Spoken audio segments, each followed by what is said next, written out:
Good evening, Mr. Chair. And for the record, my name is Dwight Tillery, and I'm here on behalf of the Black Agenda Cincinnati. But before I get into my comment, the turnout tonight has done my heart good. And I can tell you that I'm proud to be a black man in the city of Cincinnati. For too long we have been marginalized, left out and kept out. But we have come together. And so I want to thank the hundreds of people who have come out tonight to stand up for ourselves and to ask that question, where's our money? Come on!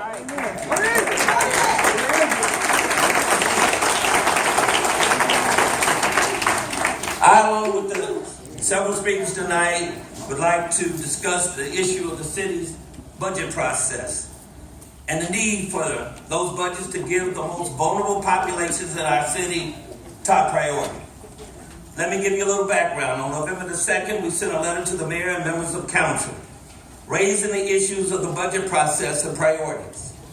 And you should have a copy of that letter in your packet.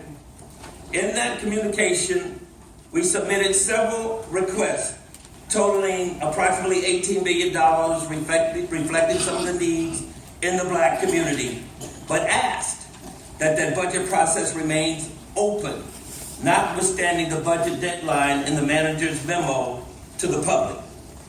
Additionally, we raised the issue of the budget process as it not being transparent nor accessible to the public in general and racially discriminatory in the allocations of its public funds. You held three public hearings for a budget is $1.6 billion, and you offered the internet for the public to provide input regarding the budgets. All input had to be in by November the 3rd. After this time, the budget office, along with the manager and the mayor, will get together and assemble that information and come up with their budgets, which then will be submitted to this council and then ultimately to be voted on by June of fiscal year 2017.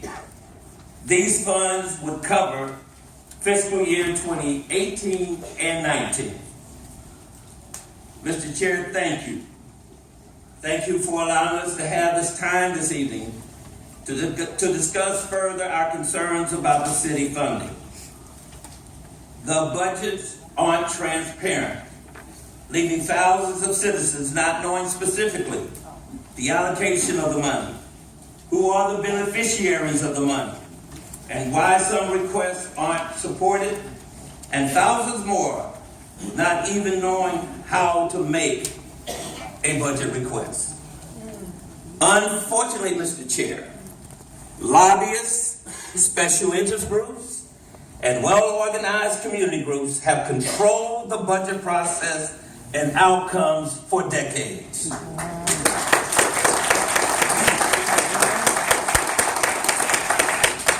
We believe that the budgets are rigged for those organizations and individuals that have the wherewithal to get what they need.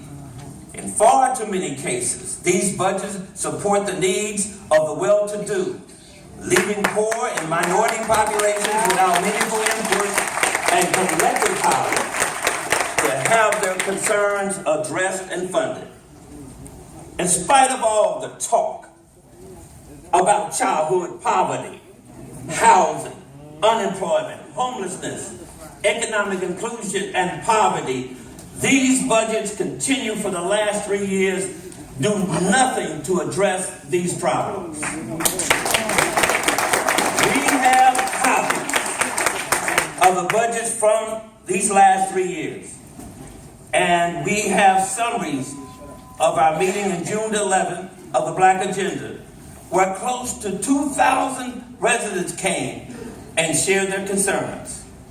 I offer this information to you and committee members, as you will not get this in-depth look at the black community from 3 budget hearings or internet collection of information. I've lived in the city a long time. From the beginning, from the founding of the city, blacks lived in segregated neighborhoods known as such as Bucktown or Little Africa, receiving virtually little from the city. We have been discriminated against in resources, improvements, city services, contracts, and economic development, and we bore the burden of environmental changes such as Interstate 71 and 75, and now the interstate ramp leading into Children's Medical Center, demolishing homes and pushing out residents.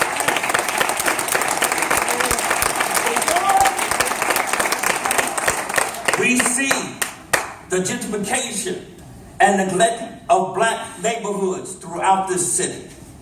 For example, the neighborhood of Over the Rhine. Over the Rhine.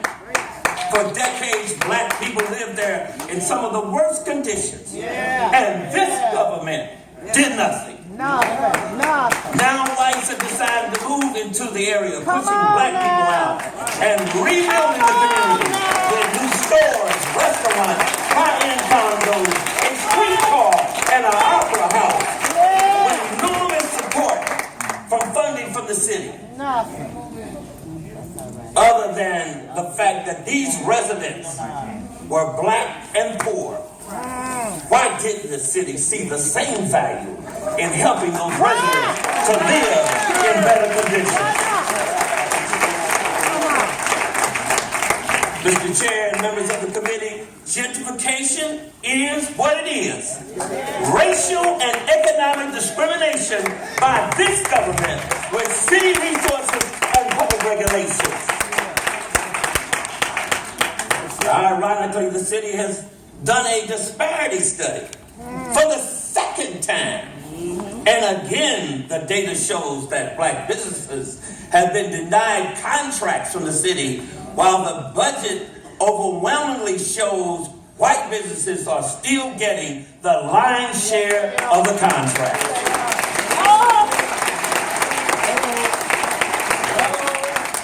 Whites are moving into the areas of the black communities, ultimately pushing many blacks out because of high rent and governmental deals that benefit the white middle class. We see business districts coming alive in new homes and renovated buildings built, notwithstanding for decades, these black neighborhoods were denied resources. The black neighborhoods have and are systematically neglected, ignored, and underfunded as evidenced by the conditions we see and the city's budget allocations. Yes, sir. We're no longer going to accept a budget that gives white communities what they want while denying the black communities what they need.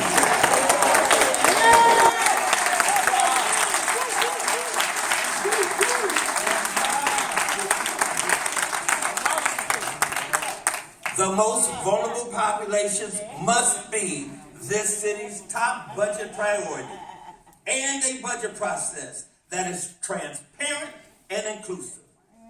We recognize that the charter requires both the mayor and city managers to submit their budget to this committee, but it doesn't obligate this committee nor council to go along with those budgets.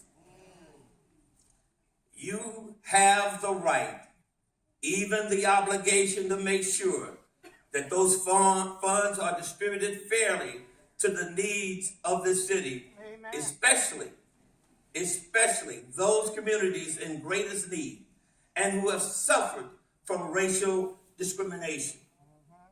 We believe that there is a need for budget reformation by this committee. You have been elected to represent all the citizens of this town. Right. If those of us who are in the greatest need can't depend on this government for fairness as to how the people's money is spent, then who in the hell can we count on?